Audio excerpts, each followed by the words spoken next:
ഓം ശാന്തി. 29/7/24 പ്രഭാതമുരളി ബാബ്ദാദ മധുബൻ. ബാബ പറയുന്നു, മധുരമായ കുട്ടികളെ, ബാബ നിങ്ങൾക്ക് ജ്ഞാനരത്നങ്ങൾ നൽകുവാനും മുരളി കേൾപ്പിക്കുവാനും വന്നിരിക്കുകയാണ്.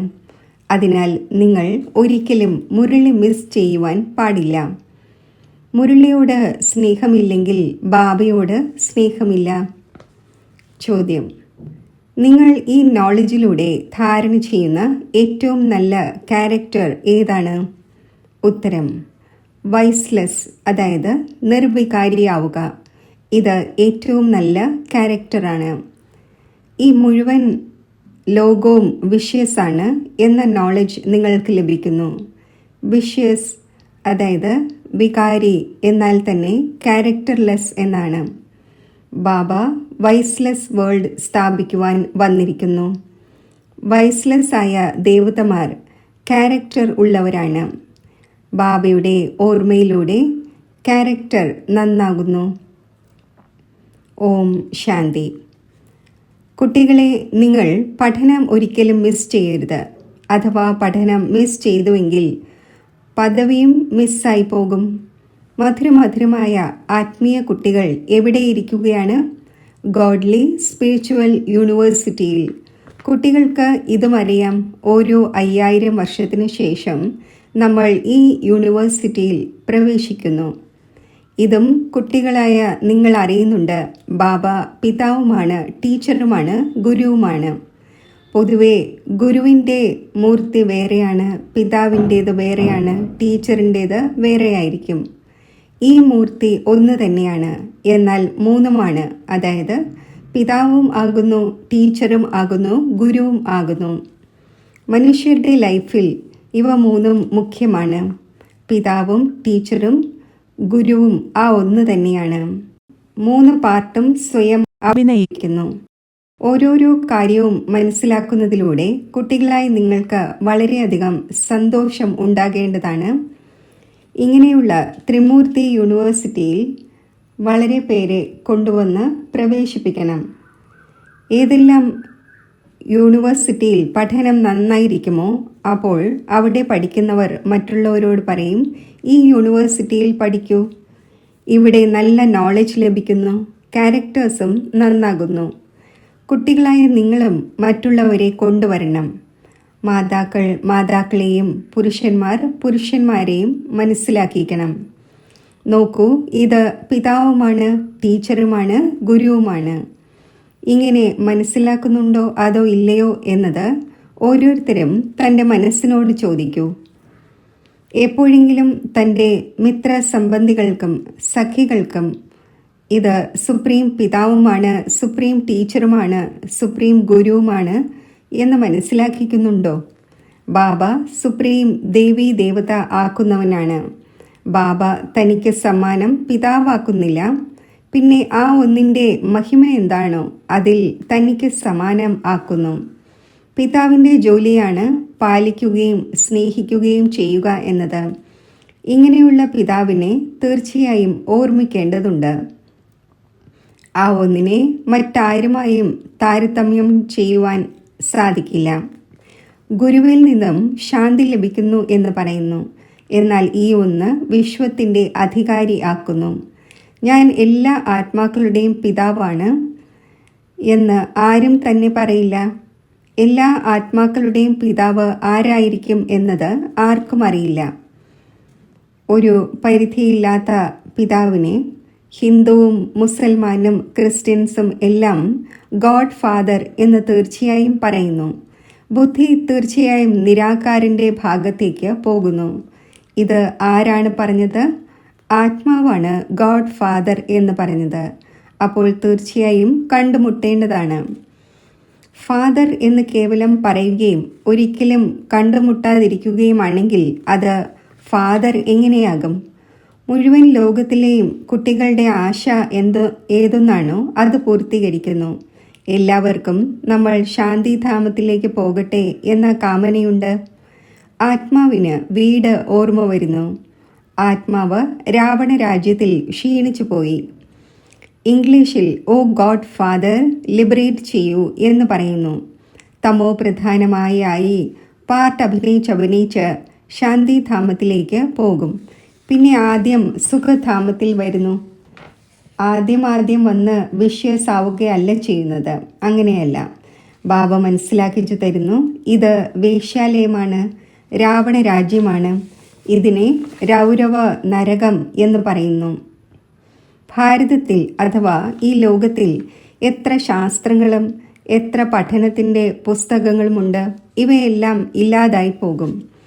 ബാബ നിങ്ങൾക്ക് ഈ ഒരു സമ്മാനം നൽകുന്നു. അതൊരിക്കലും കത്തിപ്പോകുന്ന ഒന്നല്ല. ഇത് ധാരണ ചെയ്യാനുള്ളതാണ്. ഏതൊന്നാണോ ഉപയോഗമില്ലാത്ത വസ്തു അതിനെ കത്തിക്കുന്നു. ജ്ഞാനം കത്തിക്കാൻ തക്കവണ്ണം ഏതെങ്കിലും ശാസ്ത്രമല്ല. നിങ്ങൾക്ക് നോളജ് ലഭിക്കുന്നു. അതിലൂടെ നിങ്ങൾ 21 ജന്മം പദവി നേടുന്നു. ഇവരുടേത് ശാസ്ത്രമാണ്, അത് കത്തിച്ചു കളയും എന്നൊന്നുമില്ല. അങ്ങനെയല്ല. ഈ ജ്ഞാനം സ്വയമേ പ്രായേണ ലോപിച്ചു പോകുന്നു. പഠിക്കാനുള്ള ഏതെങ്കിലും പുസ്തകമോ മറ്റോ ഇല്ല. ജ്ഞാന വിജ്ഞാന ഭവൻ എന്ന പേരുമുണ്ട്. എന്നാൽ ഈ പേര് എന്തുകൊണ്ട് നൽകപ്പെട്ടു എന്നത് അവർക്കറിയില്ല. ഇതിൻ്റെ അർത്ഥം എന്താണ്? ജ്ഞാനവിജ്ഞാനത്തിൻ്റെ മഹിമ എത്ര വലുതാണ്. ജ്ഞാനം എന്നാൽ സൃഷ്ടി ചക്രത്തിൻ്റെ നോളജ്. അതിപ്പോൾ നിങ്ങൾ ധാരണ ചെയ്യുന്നു. വിജ്ഞാനം എന്നാൽ ശാന്തിധാമം. ജ്ഞാനത്തിലൂടെയും നിങ്ങൾ ഉപരി പോകുന്നു. ജ്ഞാനത്തിൽ പഠനത്തിൻ്റെ ആധാരത്തിലൂടെ പിന്നെ നിങ്ങൾ രാജ്യം ഭരിക്കുന്നു. നിങ്ങൾ മനസ്സിലാക്കുന്നുണ്ട്, ആത്മാക്കളായ നമ്മളെ ബാബ വന്ന് പഠിപ്പിക്കുന്നു. അല്ലാത്ത പക്ഷം ഭഗവാൻ ഉവാച എന്നത് അപ്രത്യക്ഷമായനെ. ഭഗവാൻ ഏതെങ്കിലും ശാസ്ത്രം പഠിച്ചിട്ട് വരികയല്ല ചെയ്യുന്നത്. ഭഗവാനിൽ ജ്ഞാനം വിജ്ഞാനം രണ്ടുമുണ്ട്. ആര് എങ്ങനെയാണോ അതേപോലെ ആക്കി മാറ്റുന്നു. ഇത് വളരെ സൂക്ഷ്മമായ കാര്യങ്ങളാണ്. ജ്ഞാനത്തേക്കാൾ വിജ്ഞാനം വളരെ സൂക്ഷ്മമാണ്. ജ്ഞാനത്തിലൂടെയും ഉപരി പോകേണ്ടതുണ്ട്. ജ്ഞാനം സ്ഥൂലമാണ്. ഞാൻ പഠിപ്പിക്കുന്നു, ശബ്ദമുണ്ടാകുന്നുവല്ലോ. വിജ്ഞാനം സൂക്ഷ്മമാണ്. ഇതിൽ ശബ്ദത്തിനുപരി ശാന്തിയിൽ പോകേണ്ടതുണ്ട്. ആ ശാന്തിക്ക് വേണ്ടി തന്നെയാണ് അലഞ്ഞു തിരിയുന്നത്. സന്യാസിമാരുടെ അടുക്കൽ പോകുന്നു. എന്നാൽ ഏതൊരു വസ്തു ബാബയുടെ അടുക്കലുണ്ടോ അത് മറ്റൊരാളിൽ നിന്നും ലഭിക്കുക സാധ്യമല്ല. ഹഠയോഗം ചെയ്യുന്നു, കുഴിയിൽ ഇരിക്കുന്നു. എന്നാൽ ഇതിലൂടെ ശാന്തി ലഭിക്കുക സാധ്യമല്ല. ഇവിടെയാണെങ്കിൽ പ്രയാസത്തിൻ്റെ ഒരു കാര്യവുമില്ല. പഠനവും വളരെ സഹജമാണ്. 7 ദിവസത്തെ കോഴ്സ് അറ്റൻഡ് ചെയ്യിക്കുന്നു. 7 ദിവസത്തെ കോഴ്സ് എടുത്ത ശേഷം എവിടെയും പുറത്തേക്ക് പോകാം. ഇങ്ങനെ ഏതെങ്കിലും ഭൗതികമായ കോളേജിൽ ചെയ്യുവാൻ സാധിക്കില്ല. നിങ്ങൾക്കുള്ള കോഴ്സ് തന്നെ 7 ദിവസത്തിൻ്റേതാണ്. എല്ലാം മനസ്സിലാക്കിച്ചു തരുന്നു. എന്നാൽ 7 ദിവസം ആർക്കും നൽകാൻ സാധിക്കുന്നില്ല. ബുദ്ധിയോഗം എവിടേക്കോ പോകുന്നു. നിങ്ങളാണെങ്കിൽ ഭട്ടിയിലിരുന്നു. ആരുടെയും മുഖം നോക്കുമായിരുന്നില്ല. ആരോടും സംസാരിക്കുമായിരുന്നില്ല. പുറത്തുപോലും ഇറങ്ങുമായിരുന്നില്ല. തപസ്യയ്ക്ക് വേണ്ടി സാഗരത്തിൻ്റെ തീരത്ത് പോയി ഓർമ്മയിൽ ഇരിക്കുമായിരുന്നു. ആ സമയത്ത് ഈ ചക്രം മനസ്സിലാക്കിയിരുന്നില്ല. ഈ പഠനം മനസ്സിലാക്കിയിരുന്നില്ല. ആദ്യം ബാബയുമായി യോഗം വേണം. ബാബയുടെ പരിചയം വേണം. പിന്നെ ടീച്ചറിനെ വേണം. ആദ്യം ബാബയുമായി എങ്ങനെ യോഗം യോജിപ്പിക്കാം ഇതും പഠിക്കേണ്ടി വരും. കാരണം ഈ പിതാവ് അശരീരിയാണ്. മറ്റാരും അംഗീകരിക്കുന്നതേയില്ല. ഗോഡ് ഫാദർ ഓംനി പ്രസൻ്റ് ആണ് എന്ന് പറയുന്നു. സർവവ്യാപി എന്ന ജ്ഞാനം തന്നെയാണ് തുടർന്നു വരുന്നത്. ഇപ്പോൾ നിങ്ങളുടെ ബുദ്ധിയിൽ ആ കാര്യം ഇല്ല.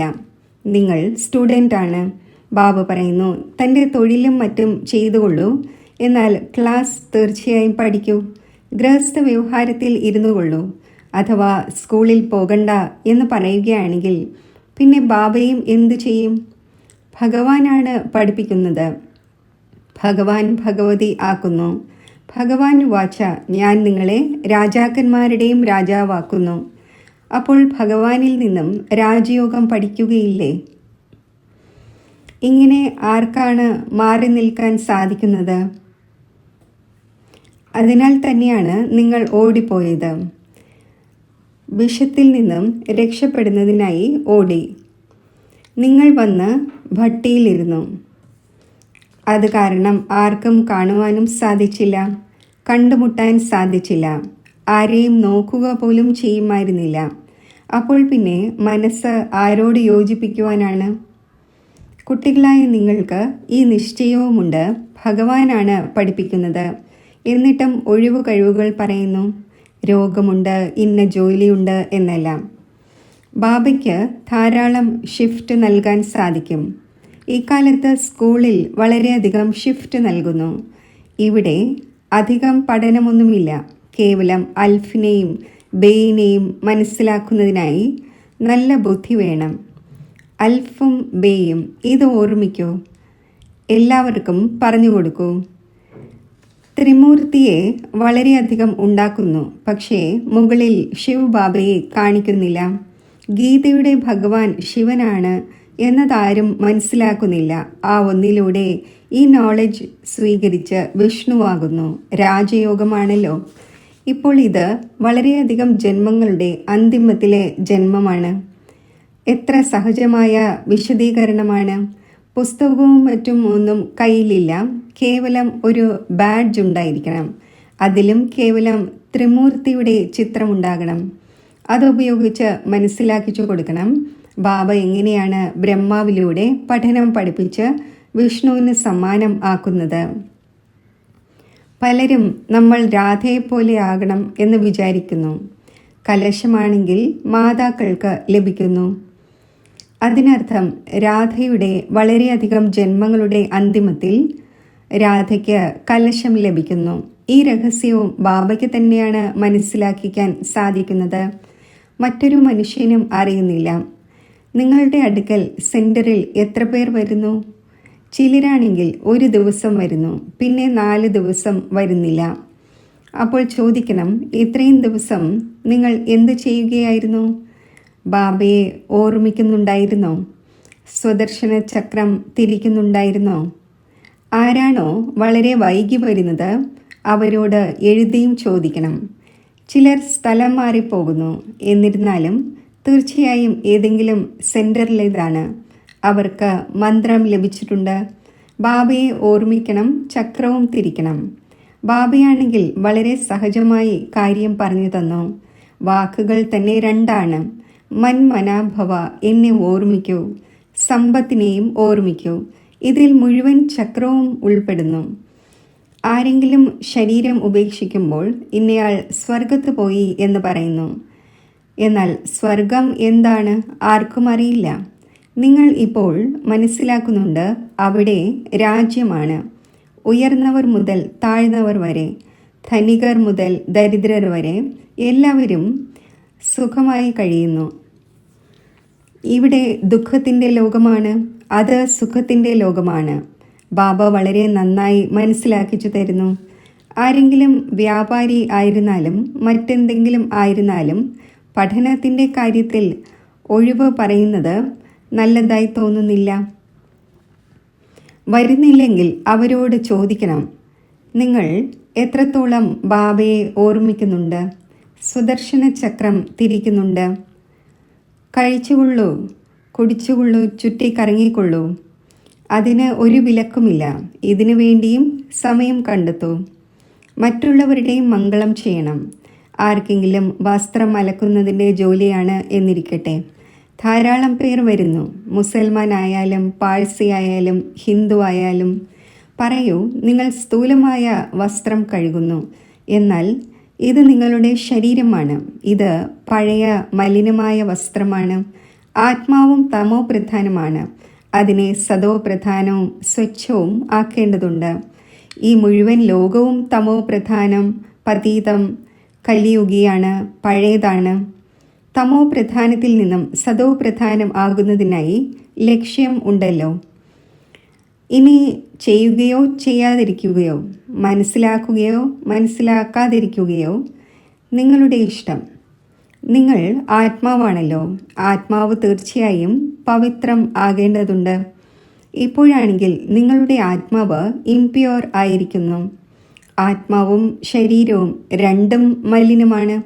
അതിനെ സ്വച്ഛമാക്കുന്നതിനായി നിങ്ങൾ ബാബയെ ഓർമ്മിക്കൂ.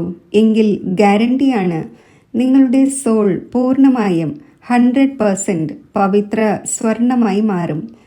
പിന്നെ ആഭരണവും നല്ലതുണ്ടാകും.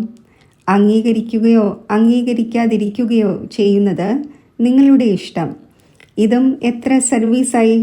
ഡോക്ടേഴ്സിൻ്റെ അടുക്കൽ പോകൂ, കോളേജുകളിൽ പോകൂ, വലിയ വ്യക്തികൾക്ക് പോയി മനസ്സിലാക്കിച്ചു കൊടുക്കൂ. ക്യാരക്ടർ വളരെ നല്ലതായിരിക്കണം. ഇവിടെയാണെങ്കിൽ എല്ലാം ക്യാരക്ടർലെസ് ആണ്.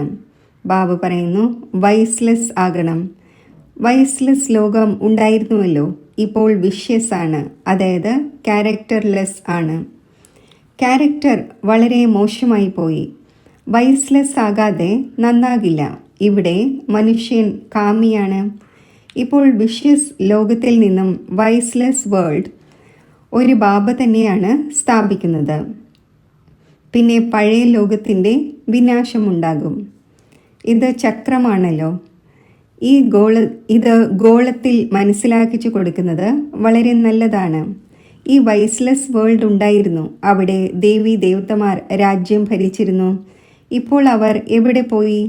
ആത്മാവ് വിനാശമാകുന്നില്ല. ഒരു ശരീരം ഉപേക്ഷിച്ച് രണ്ടാമതൊരെണ്ണം എടുക്കുന്നു. ദേവി ദേവതമാർ 84 ജന്മം എടുത്തു. ഇപ്പോൾ നിങ്ങൾ വിവേകശാലിയായിരിക്കുന്നു. മുൻപ് നിങ്ങൾക്ക് ഒന്നും അറിയില്ലായിരുന്നു. ഇപ്പോൾ ഈ പഴയ ലോകം എത്ര മലിനമാണ്. നിങ്ങൾ ഫീൽ ചെയ്യുന്നുണ്ട്. ബാബ എന്ത് പറയുന്നുവോ അത് തീർച്ചയായും ശരിയാണ്. അവിടെ പവിത്ര ലോകം തന്നെയാണ്. ഇത് പവിത്ര ലോകം അല്ലാത്തത് കാരണം സ്വയം തന്നിൽ ദേവത എന്നതിന് പകരം ഹിന്ദു എന്ന പേര് വച്ചിരിക്കുന്നു. ഹിന്ദുസ്ഥാനിൽ വസിക്കുന്നവരെ ഹിന്ദു എന്ന് പറയുന്നു. ദേവതമാർ സ്വർഗത്തിലാണ്. ഇപ്പോൾ നിങ്ങൾ ഈ ചക്രത്തെ മനസ്സിലാക്കി കഴിഞ്ഞു. ആരെല്ലാം സെൻസിബിളാണോ അവർ നല്ല രീതിയിൽ മനസ്സിലാക്കുന്നുണ്ട്.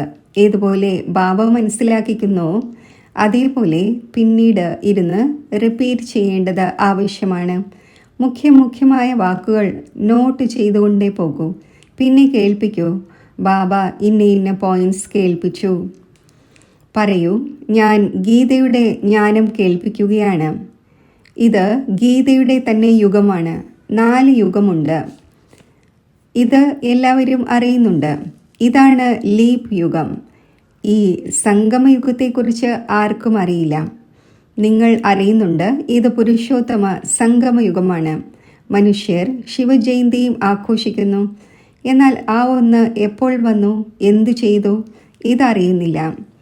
ശിവജയന്തിക്ക് ശേഷമാണ് കൃഷ്ണ ജയന്തി, പിന്നെ രാമജയന്തി. ജഗദംബയുടെയും ജഗത് പിതാവിൻ്റെയും ജയന്തി ആരും ആഘോഷിക്കുന്നില്ല. എല്ലാവരും നമ്പർ അനുസരിച്ചാണല്ലോ വരുന്നത്. ഇപ്പോൾ നിങ്ങൾക്ക് ഈ മുഴുവൻ നോളജും ലഭിക്കുന്നു. ശരി, മധുരമായ സിഖിലന്റെ കുട്ടികൾക്ക് മാതാവും പിതാവുമായ ബാബ്ദാദയുടെ സ്നേഹസ്മരണകൾ. Good morning. ആത്മീയ പിതാവിൻ്റെ ആത്മീയ കുട്ടികൾക്ക് നമസ്തേ. ധാരണയ്ക്കുള്ള മുഖ്യസാരം: നമ്മുടെ ബാബ സുപ്രീം പിതാവും സുപ്രീം ടീച്ചറും സുപ്രീം സദ്ഗുരുവുമാണ്. ഈ കാര്യം എല്ലാവരെയും കേൾപ്പിക്കണം. അൽഫിൻ്റെയും ബേയുടെയും പഠനം പഠിപ്പിക്കണം. ജ്ഞാനം എന്നാൽ സൃഷ്ടിചക്രത്തിൻ്റെ നോളജ് ധാരണ ചെയ്ത് സ്വദർശന ചക്രധാരിയാകണം. വിജ്ഞാനം എന്നാൽ ശബ്ദത്തിനുപരി ശാന്തിയിലേക്ക് പോകണം. 7 ദിവസത്തെ കോഴ്സ് എടുത്ത ശേഷം എവിടെ കഴിഞ്ഞാലും പഠനം പഠിക്കണം. വരദാനം: സേവനത്തിൽ മാന്യതയുടെയും പ്രൗഢിയുടെയും അപക്വമായ ഫലം ത്യാഗം ചെയ്ത് സദാ പ്രസന്നചിത്തരായിരിക്കുന്ന അഭിമാനമുക്തരായി ഭവിക്കട്ടെ. റോയൽ രൂപത്തിൻ്റെ ഇച്ഛയുടെ സ്വരൂപമാണ് പേര്, മാന്യത, പ്രൗഢി. ആരാണോ പേരിന് പിന്നാലെ സേവനം ചെയ്യുന്നത് അവർക്ക് അല്പകാലത്തേക്ക് വേണ്ടി പേരുണ്ടാകുന്നു. എന്നാൽ ഉയർന്ന പദവിയിൽ പേര് പിന്നിലായി പോകുന്നു. കാരണം അപക്വമായ ഫലം കഴിച്ചു. പല കുട്ടികളും ചിന്തിക്കുന്നു, സേവനത്തിൻ്റെ റിസൾട്ടിൽ എനിക്ക് ബഹുമാനം ലഭിക്കേണ്ടതാണ്. എന്നാൽ ഇത് ബഹുമാനമല്ല, അഭിമാനമാണ്. എവിടെ അഭിമാനമുണ്ടോ അവിടെ പ്രസന്നത ഉണ്ടായിരിക്കില്ല. അതിനാൽ അഭിമാനമുക്തമായി സദാ പ്രസന്നത അനുഭവിക്കൂ. സ്ലോഗൻ: പരമാത്മാ സ്നേഹത്തിൻ്റെ സുഖദായിയായ ഊഞ്ഞാലിലാടൂ, അപ്പോൾ ദുഃഖത്തിൻ്റെ അലകൾ വരികയില്ല. ഓം ശാന്തി.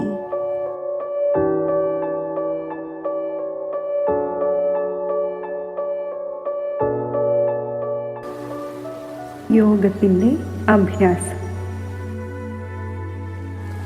ജ്ഞാന സ്വരൂപ ആത്മാവായ ഞാൻ വ്യക്തഭാവത്തിൻ്റെയും വ്യക്ത ദേശത്തിൻ്റെയും സ്മൃതിക്ക് ഉപരിയാകുന്നു.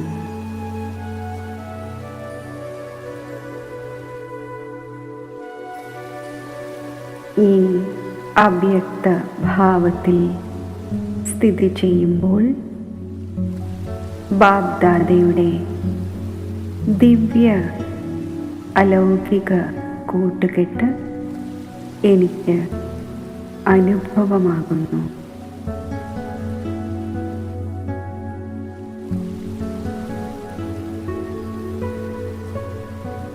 അവ്യക്ത ദേശത്തിൽ സ്ഥിതി ചെയ്യുന്നതിൻ്റെ അനുഭവം എനിക്കുണ്ടാകും. ഈ അവ്യക്ത ദേശത്തിൽ അവ്യക്ത ബാബ്ദാദയുടെ മുന്നിൽ ജ്ഞാന സൂര്യൻ്റെയും ജ്ഞാന ചന്ദ്രൻ്റെയും സന്മുഖത്ത് ഒരു ആത്മീയ നക്ഷത്രമായി ഞാൻ സ്ഥിതി ചെയ്യുന്നു.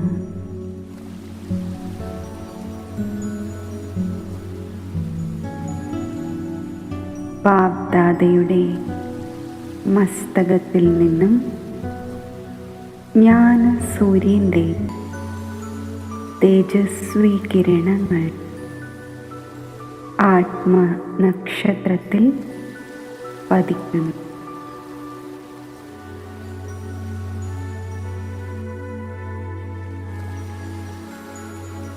ജ്ഞാന സൂര്യൻ്റെ സർവ ഗുണങ്ങളുടെയും ഈ കിരണങ്ങൾ പതിക്കുമ്പോൾ ആ ഗുണങ്ങൾ എന്നിൽ ധാരണയാകുന്നു.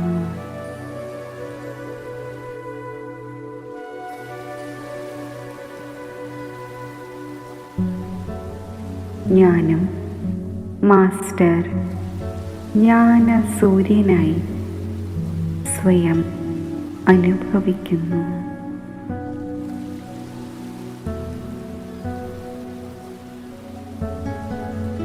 ജ്ഞാനചന്ദ്രൻ്റെ ശീതളമായ കിരണങ്ങൾ എന്നിൽ പതിക്കുമ്പോൾ എൻ്റെ സ്വരൂപവും ശീതളമായി മാറുന്നു.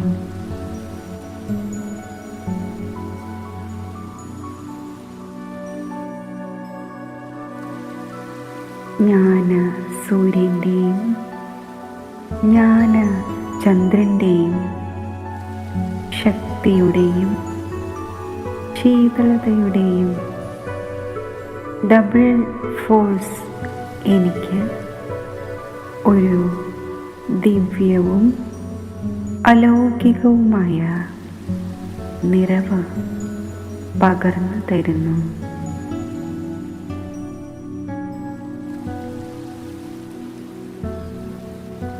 ഞാൻ സംതൃപ്ത ആത്മാവായി സഫലതാ നക്ഷത്രമായി സ്വയം അനുഭവിക്കുന്നു.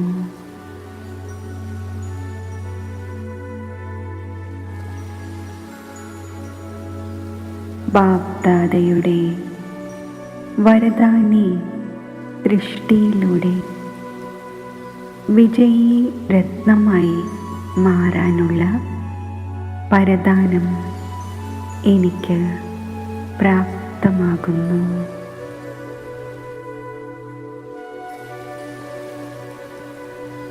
ഈ ശ്രേഷ്ഠസ്ഥിതിയും ദിവ്യ അനുഭവങ്ങളും പ്രാപ്തമാക്കി മാസ്റ്റർ ജ്ഞാനസൂര്യനായി ഞാൻ വ്യക്തദേഹത്തിൽ വേറിട്ടും ബാബയ്ക്ക് പ്രിയപ്പെട്ടും സ്ഥിതി ചെയ്യുന്നു.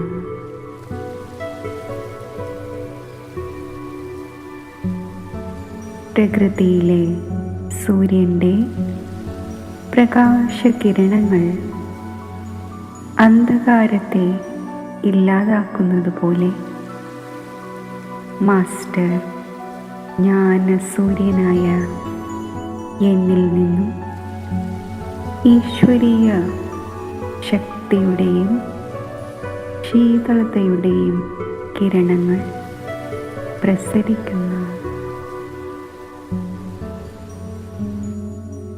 ആ കിരണങ്ങൾ അന്യ ആത്മാക്കളുടെ അധമ സംസ്കാരങ്ങളാകുന്ന കീടാണുക്കളെ ഭസ്മമാക്കട്ടെ.